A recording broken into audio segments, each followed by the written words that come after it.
the final plate from a substantial mound of unwashed dishes and exhaled a sigh of relief. She used the robe sleeve to dab at her perspiring forehead. She had spent the last 2 months working at the upscale eatery, the King's Crown. Their work was done non-stop. In addition to cleaning the kitchen, Olivia was also in charge of removing the trash and doing the dishwashing. Since the caretaker only cleaned the restaurant's main entrance, she also had to sweep the patio every morning. Olivia had a meager income in spite of all of her duties. It barely covered her rental housing and the needs of her 2 children. She was too tired by the time she got home in the evening to prepare dinner or assist her children with their homework. She was forced to exert extra effort for the day, nevertheless. Her status as a single mother was the cause of this challenging circumstance. Olivia always dreamed of having a large, loving family because she was raised in an institution. She had the good fortune to meet Wyatt, her gentle and compassionate partner, after graduating. After getting married, they gave birth to twin boys named Liam and Noah, who grew up to be their family's most priceless possession. Even with his non-stop job as a taxi driver, Wyatt was unable to maintain his family because his parents were alcoholics and could not provide for them. The Young family tried their best to make ends meet with Wyatt's earnings from driving cabs in spite of the difficulties. Wyatt was the only one who could provide for her family financially because she was unable to leave her children and look for employment. He worked night hours and even broke the law by operating a cab illegally in an effort to get as much money as he could. Even with his best efforts, operating a taxicab brought in very little money. Sadly, Wyatt once fell asleep behind the wheel due to fatigue and caused a deadly collision. Olivia suffered a terrible loss upon her husband's passing. Now, with no assistance or support, she was left on her own to raise her 2 small children who were about to enter 1st grade. Olivia gradually started making money in low-paying jobs after getting over her own shyness and concern of leaving her sons alone. She started out by delivering leaflets and free newspapers in mailboxes by going door to door twice a day. She also erected specific stands and advertisements close to bus stations. These professions helped Olivia and her family live despite the low salary. It has been 3 years after her husband's passing. Olivia continued to miss Wyatt and think about him daily. Her 2 gorgeous sons, nevertheless, encouraged her to persevere and never give up. Olivia was fortunate to land a position at the restaurant. It was still a little salary, but it was a lot more than she had been making from posting advertising. For now, this was more important to her. She had been used to the different challenges of getting by. She found that being a dishwasher wasn't all that horrible. Olivia's only ongoing concern was how her sons, Noah and Liam, were being handled at school. They were frequently teased and harassed due to their family's lack of wealth and little belongings. Olivia's kids wore inexpensive cotton shirts and sensible pants and jumpers, keeping their outfits as basic as possible. Whenever something was ripped, she would attempt to mend it rather than purchasing new apparel. Olivia has no control over time because her kids would eventually grow up and need new clothes and shoes that fit them. Sadly, Olivia herself was forced to make do with tattered, nearly falling apart clothing since she couldn't afford to buy even a basic new blouse. Richer students made fun of Noah and Liam, saying things like, "Your last name should have been Broken, not Richie." The youngsters were unaware that their family was living in poverty against their choice. Look at them in the school cafeteria. They can't even afford a donut. Their peers made fun of the boys. "You bastards, get out of here." How are we aware? Perhaps while you're waiting in queue, you're robbing people. Get out of here, you're not receiving anything anyway. Olivia found it quite upsetting to learn of these charges against her kids. but the school administration showed no concern. "We're not sure why the other kids are acting in that way. Perhaps your kids did something to agitate them," they remarked.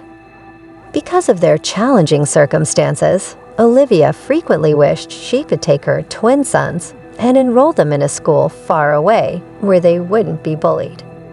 She was aware that she currently lacked the resources to accomplish this, though. Olivia continued to dream that one day she would be able to escape the hardships the boys encountered on a daily basis, even though the school the boys attended was close to their home. She tried her hardest to console and encourage her boys in the interim. Olivia came across multiple plates of leftover food in the kitchen's area close to the trash bin one day as she was cleaning the restaurant. She looked more closely and saw that these were not just leftovers from a chilly meal. A good number of the items remained unfinished. Patrons had purchased them, but for whatever reason, had not eaten them. They were going to be thrown away soon. There were cold appetizers and cheese plates, pasta, soup, and even mashed potatoes with broccoli among the leftovers. Olivia's tummy sent out a loud growl as she peered at the delectable prize. She had fed her kids the last of her porridge for dinner the night before, having not eaten since the previous evening. She studied the food platters with a bare appetite. She paused to consider her next move before grabbing a few empty plastic containers from the fridge and starting to load the leftover food into them. "Today, my children will not go hungry or have to eat thick porridge with water again," she was thinking. "Today, they will eat until they're full." She was giddy. The Ritchie twins had their first taste of cheese and real meat sausage that evening. Their mother had packed containers of snacks for them, and they went through them so quickly. Olivia, on the other hand, broke down in tears of joy as she watched her children's pale, emaciated faces gradually take on a healthy glow. She was so overcome by emotion that she could only eat a few spoonfuls of the vegetable puree.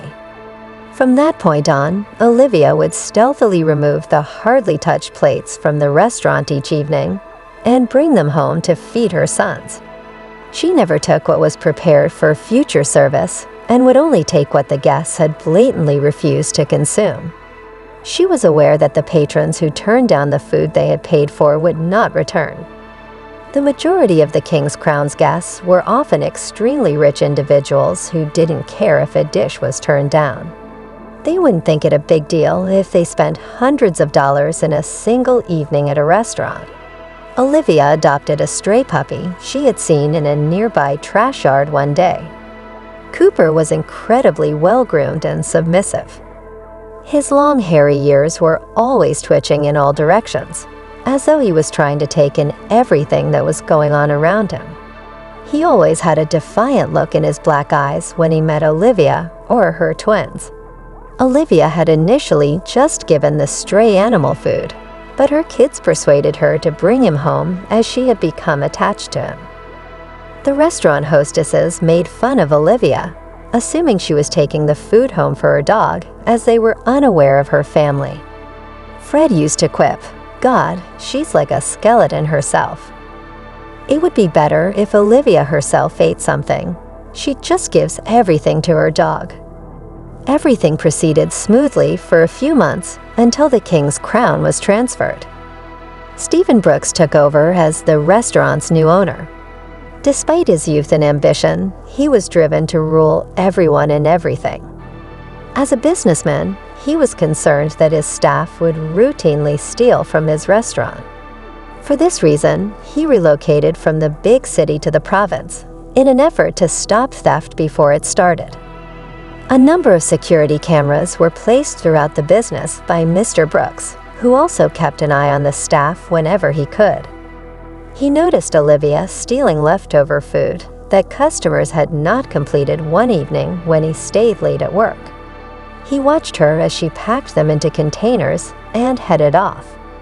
Angered by her perceived boldness, Steve called for the chef right away, pointing to the film as he did so, and began grilling him. "What the hell is this, Fred?"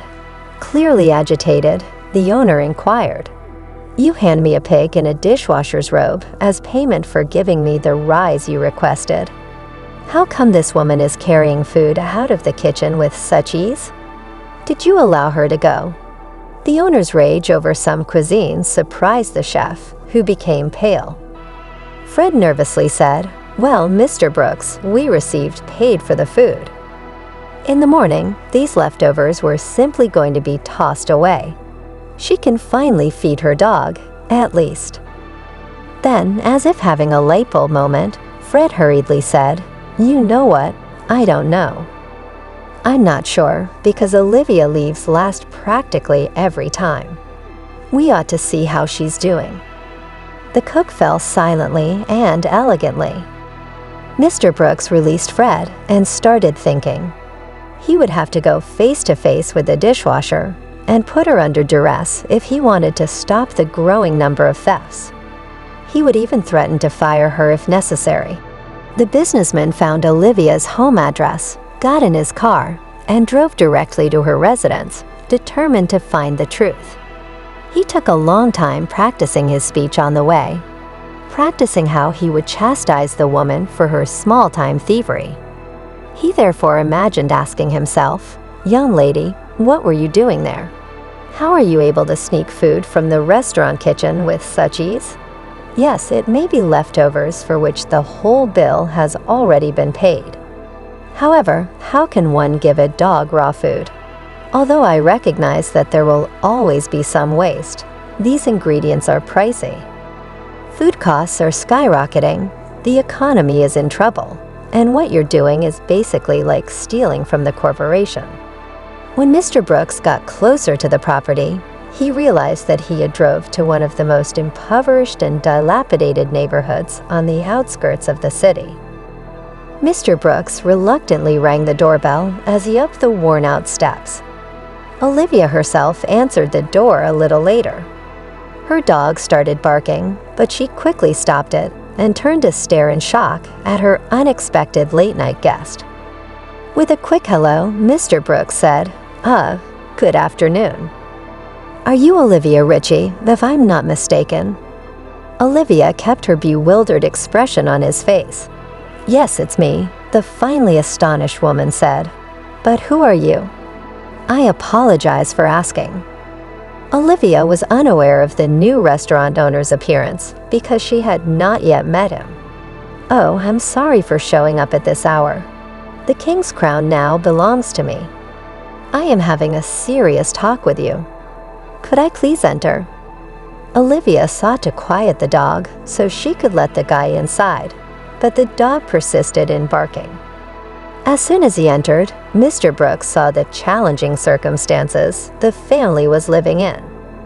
There was no chandelier in the hallway, only a sagging electric floor lamp and wallpaper. Unintentionally, Mr. Brooks glanced behind Olivia and noticed a little square kitchen. To his utter amazement, two identical twin boys were contentedly chowing down on the restaurant's leftovers. Mr. Brooks said in shock. "You have children?" "Well, as you can see," Olivia said in a composed response. Mr. Brooks became white. "Oh my God. I apologize sincerely. I came here to give you a hard time. I believed you were giving your dog food that you had stolen from the kitchen. I apologize deeply. I was unaware that you were a parent." "Oh yeah, those were for my kids." Olivia grinned surly. "Our guests hardly tried these dishes, and at the end of the shift, me or Fred still had to dispose of them. Please understand that if these had been food meant for consumers, I would never have done this. However, after paying for them, the clients themselves rejected them. Financially speaking, the restaurant doesn't lose any money." Mr. Brooks was terribly ashamed. "Oh no. Please don't worry. Everything will be okay. Well, let's go ahead and do it this way. Please allow me to leave. I'll see you tomorrow. Again, I sincerely apologize for troubling you at this late hour." He apologized meekly and quietly left Olivia's flat, saying, Yeah, take care, guys. Mr. Brooks made a decision the next day that he had never made before. He was in a wonderful mood when he woke up early that day. He put on his nicest attire, as he was used to doing whenever he was feeling upbeat, because he truly enjoyed growing the restaurant. He went straight to the kitchen as soon as he got to the restaurant. While everyone was going about their business, Fred was hurriedly instructing other employees to make salads and sauces. One of the more senior waitresses, Miranda, gave Mr. Brooks a warm smile. "Greetings, Mr. Brooks. As usual, would you like your hot chocolate?" she inquired. "No, I'm fine right now. Actually, I'll have some wine later," Mr. Brooks answered. Miranda said, "You look special today." "Thanks, I feel very special," Mr. Brooks answered. Olivia was busy clearing away yet another stack of dishes when Mr. Brooks, who usually conducted a morning briefing with the entire staff, went straight to the kitchen this morning. When Mr. Brooks entered, he motioned for her to come to his office.